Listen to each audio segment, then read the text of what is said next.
بسم اللہ الرحمن الرحیم۔ قرآن مجید کے ساتھ بدسلوکی۔ دوستوں اور بزرگوں، قرآن مجید اللہ کا کلام ہے، اس کو اللہ نے ہماری ہدایت کے لیے نازل فرمایا ہے۔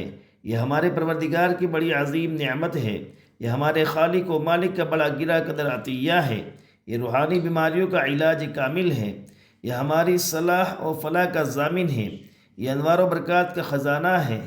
بھائیوں اور بزرگوں، ہم کو قرآن مجید کے ساتھ اچھا سلوک کرنا چاہیے، یعنی اس کی قدر کرے، ادب اور احترام کرے، اس نعمت عظمیٰ کا شکریہ ادا کرے، اس کی صحیح تلاوت کرے، اس کو سمجھنے کی کوشش کرے، اس سے ہدایت حاصل کرے، اس کی ہدایت پر عمل کرے، اس کے انوار سے اپنے دلوں کو منور کرے اور اس کے فیوز و برکات سے خوب نفع اندوز ہو، اس سے خوب نفع اٹھائے۔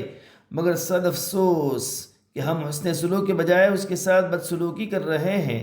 نہ دلوں میں اس کی پوری قدر ہے، نہ ادب اور احترام، اور نہ اس کی عظمت نعمت کبریٰ کا شکر، نہ اس کی صحیح تلاوت کا اہتمام ہے، اور نہ اس کو سمجھنے کی کوشش، نہ اس سے رہنمائی حاصل کر رہے ہیں، اور نہ اس کی رہنمائیوں پر عمل درآمد ہے، اور نہ اس کے انوار و برکات سے نفع اٹھا رہے ہیں۔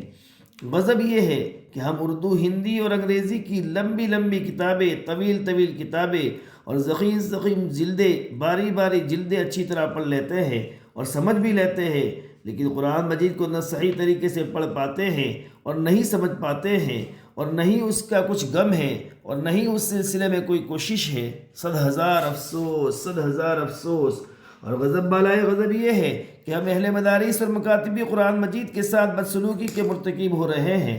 اکثر مدارس اور مکاتب میں بھی اس کی طرف معتد بھی ہی توجہ نہیں کی جاتی، جس کا اثر یہ ہے کہ طالب علم وہاں سال گزارنے کے باوجود قرآن مجید صحیح طریقہ سے نہیں پڑھ سکتا، بلکہ سورہ فاتحہ بھی صحیح نہیں پڑھ سکتا۔ مدرسین ایسے رکھے جاتے ہیں جو خود بھی قرآن مجید صحیح نہیں پڑھ سکتے۔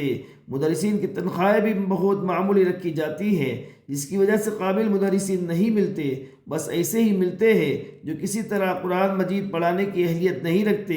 پھر ایسے مدرسین طلباء کو قرآن شریف کیسے صحیح پڑھا سکتے ہیں؟ اس پر جتنا بھی افسوس کیا جائے کم ہے۔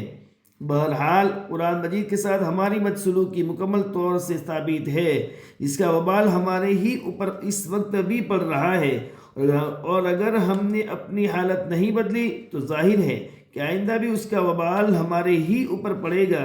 اس لیے ضروری ہے کہ ہم اپنے رویہ میں تبدیلی پیدا کریں اور صحیح معنوں میں قرآن مجید کے ساتھ حسن سلوک شروع کریں اور ہمیشہ حسن سلوک کرتے رہیں۔ یا اللہ ہم کو توفیق سے نوازیے، آمین یا رب العالمین۔